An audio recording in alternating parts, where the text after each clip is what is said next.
Bonjour à tous et bienvenue sur ma chaîne Trading the Trend. Nous sommes aujourd'hui le 15 février 2022. Je vous accueille avec un Bitcoin qui rebondit, qui a pu franchir les 44 000 et qui prend une petite respiration là. On va voir si on risque de retomber ou non. En attendant, on a un marché qui reverdit. Vous voyez que globalement tout est vert à part les stablecoins qui doivent être donc légèrement sous les 1 dollar. Comme vous voyez l'USDC ici à 0,9999, etc. Sans transition, on va passer sur la charte du Bitcoin. On va aller sur le prix spot en journalier. Alors, où est-ce qu'on s'est arrêté? Regardez, pile donc à notre résistance qui est le point haut du range précédent. Pour moi ici, c'est plutôt des fake out. On a fait une chasse au stop, on est venu simplement clôturer les shorts qui avaient des stop loss à ce niveau-là. On est venu les chercher pour chercher leur liquidité et ensuite donc faire une baisse au niveau du prix. On a eu un breakout hier. Donc on a repris le niveau des 43 200. Vous voyez qu'il faisait résistance ici avant. On a réussi à percer donc ce niveau de résistance pour aller au prochain qui est celui des 44 400. Et donc pourquoi pas venir un petit peu corriger sous le support ici pour peut-être repartir par la suite. Puisque nous avons déjà utilisé cette zone en support ici, mais également en résistance juste après. Si on passe en 4 heures, eh bien on peut voir que cette bougie de cassure a permis donc à l'EMA 10 de repasser sous l'EMA 21. Désormais, on a un signe aussi en 4 heures. Maintenant, on est un peu éloigné de l'EMA 10 en 4 heures, donc pourquoi pas venir la chercher également pour se donner de la force et repartir un petit peu.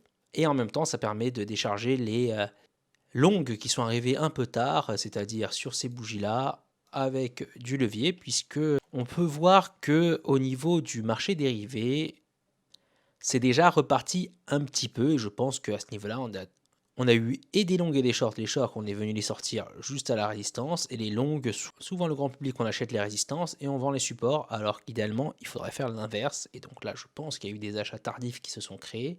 Du coup, on vient dumper dessus.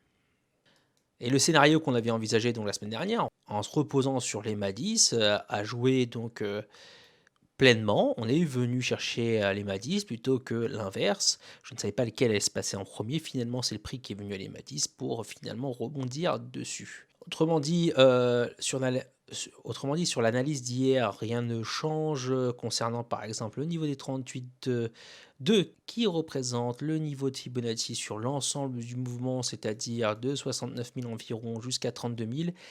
Et le niveau des 38,2 est souvent un marqueur de tendance. C'est-à-dire que si on n'arrive pas à venir le briser, c'est que la tendance va toujours dans le sens qui était le précédent, c'est-à-dire baissier. Si on n'arrive pas, je pense, cette semaine à venir percer cette zone-là, on ira très certainement faire un petit tour en bas. Et on peut voir à l'inverse que sur le mouvement haussier, vous allez voir où est-ce qu'on s'est arrêté, un petit peu avant les 38,2.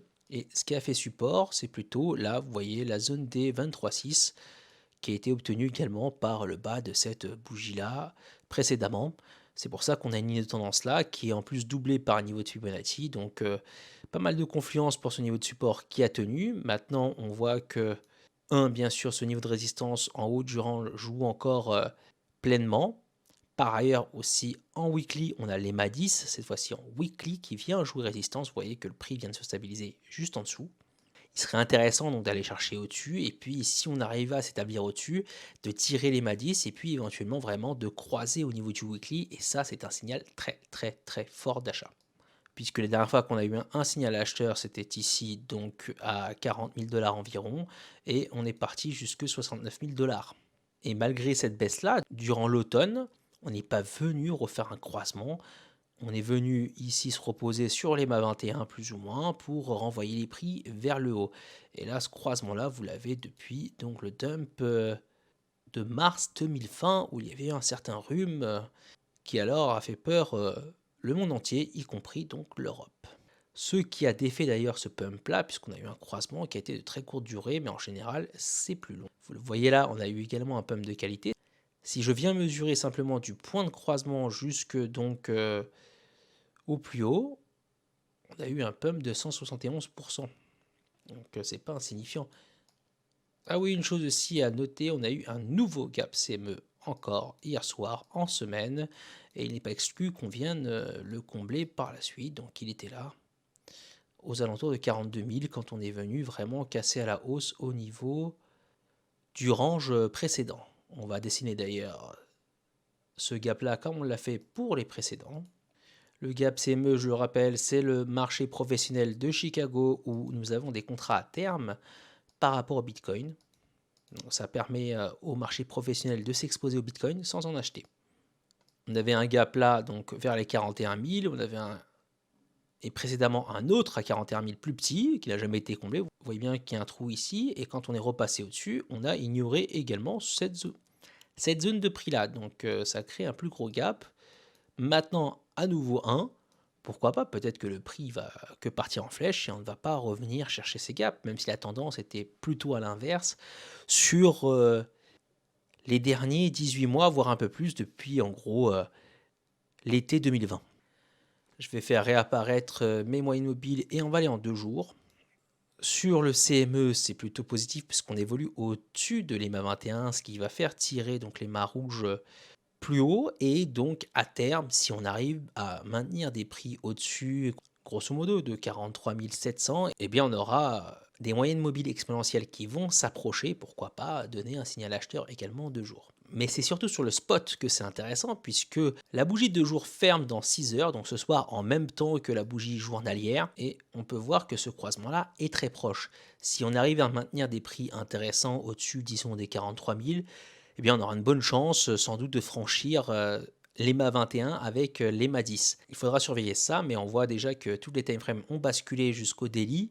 Et on va voir si ça va être le cas pour le 2 jours, 3 jours, 5 jours et weekly au fur et à mesure, ce qui renforce donc cette tendance haussière pour le moment. Le MACD, lui, en 3 jours, comme déjà dit sur plusieurs vidéos, donne un signal d'achat avec une divergence boule. On a ici le MACD qui monte, les prix qui descendent, et à chaque fois, par le passé en 2021, ça a donné donc la zone de top et la zone de bottom. Là, vous avez le MACD qui descend, avec le prix qui monte, ça donne donc la zone de top lorsqu'on est venu franchir donc à la baisse le MACD. De même là, lors de l'été, vous avez des prix qui baissent avec un MACD qui monte, ce qui a marqué aussi le bottom.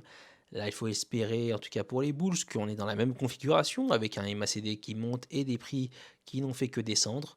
La divergence est confirmée sur les MACD. Si l'histoire se répète, on devrait avoir un Bitcoin qui fasse un rallye à minima supérieur à là où il est. Vous voyez qu'on est sur la ligne de coup. Pour l'instant, on n'a pas de cassure nette vraiment du point haut effectué début février. Et assez vite, durant cette baisse, donc dès le début de l'année 2022 et même un petit peu avant, mais lorsqu'on a eu cette baisse-là, je m'attendais donc à une phase prolongée où le Bitcoin évoluerait à des prix plutôt bas. Ça a été le cas pour le moment.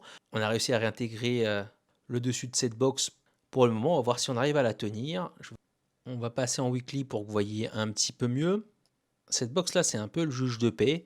En dessous, on va chercher les 30K et au-dessus, les 60K. Historiquement, bon, c'est pas non plus incroyable puisque on a eu que 1 an à peu près des prix à ce niveau-là. Sur les 13 années d'existence du Bitcoin, seulement une année ont évolué à ces prix-là. Donc vous voyez qu'ici, premier rejet, on vient chercher les 30 000. On arrive à passer cette résistance et aller chercher donc les 60 000. Pareil, lorsqu'on perd à nouveau support, 30 000 à nouveau. Lorsqu'on a percé, on n'y est pas allé tout de suite cette fois-ci. Par contre, on est venu rechercher la zone des 40 000 en tant que support pour aller chercher les 69 000. Là, ça a un peu tenu et on a fini par lâcher et à nouveau on a touché les 30 000. Là, on voit qu'on vient de réintégrer des prix au niveau de cette box-là, à voir si ça tient un petit peu, comme ici, pour essayer de se relancer vers le haut et aller chercher à nouveau les 60 000. Hier, je vous ai fait voir une courbe sur les long-term hodlers, donc les possesseurs de Bitcoin depuis un moment, qui ont concentré comme jamais les Bitcoins entre leurs mains désormais. Et ça se voit très bien sur ce site-là qui est Bitcoin Rich List, que je vous avais déjà présenté une fois. On voit que 95% des bitcoins, voire même 98% des bitcoins, sont concentrés sur 8,22% des portefeuilles. Donc moins de 10% des portefeuilles ont 98,73% des bitcoins. Le reste du marché, eh bien, ils se battent pour 1%. voire moins, puisqu'il y a une partie des bitcoins qu'on sait qui sont perdus, puisque les personnes n'arrivent pas à retrouver leurs clés de sécurité. Satoshi Nakamoto, s'il s'agit d'une personne unique, eh bien cette personne-là n'a jamais bougé ses bitcoins non plus. Donc en réalité, moins d'1% des bitcoins sont entre les mains des petits portefeuilles. Ce qui me fait penser donc à un parfait timing par rapport aux différentes pubs durant ce Super Bowl qu'on appelait Crypto Bowl. Il y a eu une pub de Coinbase que vous voyez là, une de FTX et de Crypto.com à la télé durant le plus gros événement télévisé des États-Unis sur l'année. Comprenez bien une chose, depuis les 65 000 du printemps qui correspondent exactement au listing de Coinbase sur le Nasdaq, ensuite on est venu dumper. Ensuite il y a eu un dump plutôt massif et ça pourrait faire penser qu'on a maintenu les prix à un niveau élevé malgré de nombreuses divergences de la part du Bitcoin qui a tardé à corriger pour à la fois capturer un maximum de liquidité mais pour réussir aussi la meilleure introduction en bourse pour Coinbase. Ceci est bien sûr de la spéculation, je n'ai pas de preuves sur ça, mais la coïncidence est plus qu'étrange.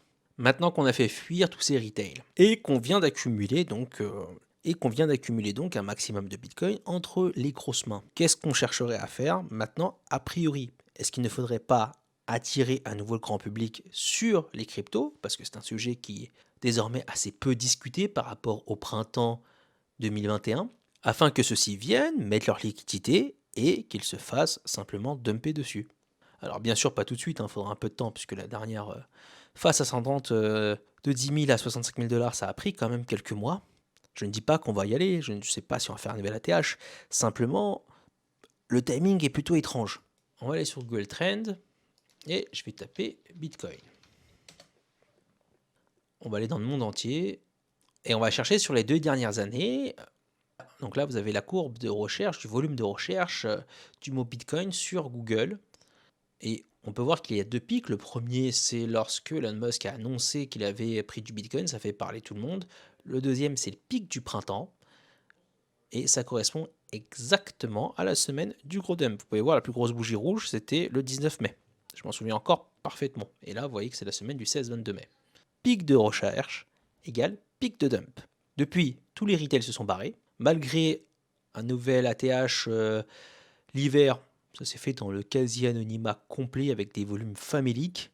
Alors, ce qui peut expliquer peut-être ce rebond aussi important, et je ne peux pas parler de rebond, on a fait un nouvel ATH, mais en tout cas, ce nouveau rallye important, c'est qu'aussi on a eu d'autres players, d'autres personnes, ou plutôt d'autres institutions qui sont aujourd'hui eh bien, dans le game, qui achètent du Bitcoin quand ils peuvent. On peut penser au Salvador, mais surtout à MicroStrategy, Grayscale, etc., qui eux accumulent du Bitcoin sur le temps, donc a permis notamment ce rallye et peut-être un crash moins fort que ce qui aurait peut-être eu par rapport au passé, parce qu'on a des whales aussi qui ne font que acheter et ne vendent pas. Maintenant que l'intérêt du Bitcoin est à nouveau en train de se crasher, vous voyez qu'il est au plus bas sur une année, puisque quand ça a été plus bas, c'était en 2020, quand on sortait donc du dump de mars 2020 avec ce fameux rhume, jusqu'à ce que le Bitcoin batte son ancien ATH à 20 000 et ensuite on a fait un rallye qui s'est accompagné aussi de l'intérêt du public. Et maintenant, les gros portefeuilles auraient tout intérêt à faire monter les prix simplement pour dumper sur eux et prendre leur profit.